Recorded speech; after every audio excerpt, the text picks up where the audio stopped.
Hi everyone. আচ্ছা, তোমরা কি শুনতে পেলে এই আষাঢ় মাসের রথের দিনও এখনো কোকিল ডাকছে? গাইস, তোমরা কিন্তু অনেকেই জানো যে আমার ঘরের যে পাশের কাঁঠাল গাছ আছে সেখানে না একটা কোকিল বছর খানিক ধরে আছে। বসন্তের সময়ে আসে, আবারও কিছু মাস পরে উড়ে চলে যায়, মানে তখন আর কোকিলটার ডাক পাই না। তো আজকে হঠাৎই ঘুম থেকে উঠেই দেখছি যে কোকিল ডাকছে, তো যার জন্য ক্যামেরাটা অন করলাম। তোমাদের কেমন লাগলো বলো তো শুনতে? আর হ্যাঁ, তোমাদেরকে যখন সব কথাই বলি তখন এই কথাটাও শুনে নাও তোমরা, ভয়েস অ্যাপটা কিন্তু সন্ধেবেলাকার।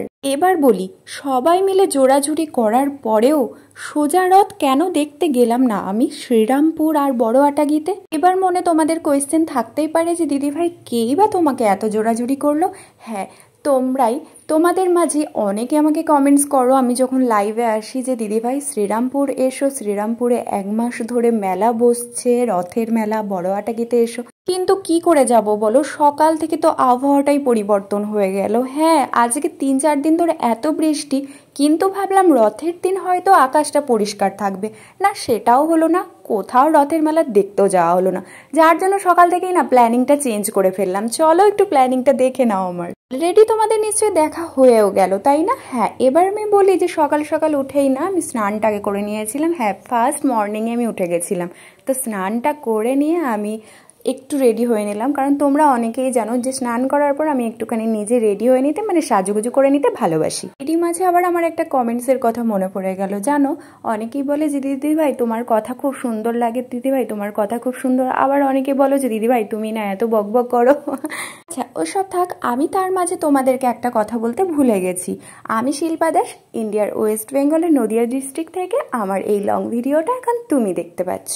এই যে আমি তোমাদেরকে বললাম না যে আমি ফার্স্ট মর্নিংয়ে উঠে গেছি, কিন্তু আমি কি ফার্স্ট মর্নিংয়ে উঠে গেছি, তারও ফার্স্ট আমার মা উঠে পড়ে কিন্তু ঠাকুর পুজো একবার ফার্স্ট দেওয়া হয়ে গেছে। তো আমি এখন ঠাকুরের কাছে এসে ফুল আর মোমবাতিটাই দিয়ে রাখবো।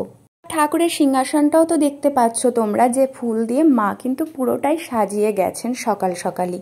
একজন হিন্দু ধর্মের মানুষের কাছে রথযাত্রা দিনটা যেমন শুভ, যার জন্যই কিন্তু মানুষ বিভিন্ন রকমভাবে ঘরে পুজো করতে থাকেন। অনেকে ব্রাহ্মণ পুরোহিত দিয়েও পুজো করেন, অনেকে আবার ঘরে নিজেরাই পুজো করে নেন।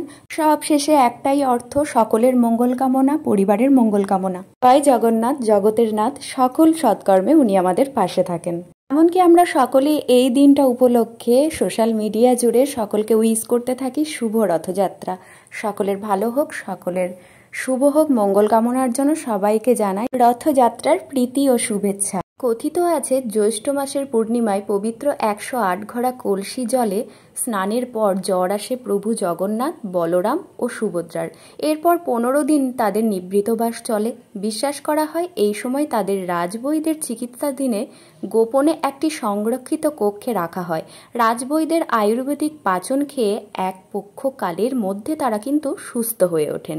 সুস্থ হয়ে উঠেই শরীর চাঙ্গা করতে প্রভু জগন্নাথ প্রথমেই বলরাম ও সুভদ্রাকে সঙ্গী করে মাসির বাড়ি বেড়াতে যান। এই বেড়াতে যাওয়ার উৎসবের নামই হলো শুভ রথযাত্রা। দেখলে তো গাইস, সারাটা দিন ধরে কত কিছু না। এরপরে আবার উল্টো রথ। Tata every guys, next video নিয়ে খুব তাড়াতাড়ি আসছি।